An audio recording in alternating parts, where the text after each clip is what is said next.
Bangalore style mushroom தொன்னை பிரியாணி. இதுக்கு சீரகம், மிளகு, தனியா, பட்டை, கல்பாசி, சோம்பு, பிரியாணி இலை, ஏலக்காய், கிராம்பு இது எல்லாத்தையும் ஒரு பவுட்ரு. அதுக்கப்புறம் சின்ன வெங்காயம், பச்சை மிளகா, தக்காளி, கொத்தமல்லி, புதினா இதெல்லாம் ஒரு பேஸ்ட்டு.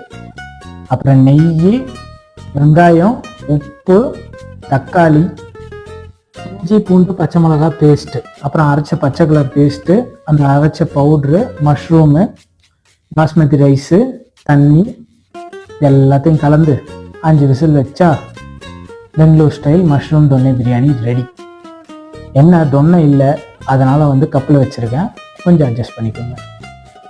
இதுக்கு தொட்டுக்க ரைத்தா, அப்புறம் மாங்காய் ஊறுகாய். பெங்களூர் ஸ்டைல் மஷ்ரூம் தொன்னை பிரியாணி. அப்புறம் என்ன, 1 கிளாஸ் தான் சாப்பிட்டுட்டு பாய் சொல்லிட்டு கிளம்புறேன்.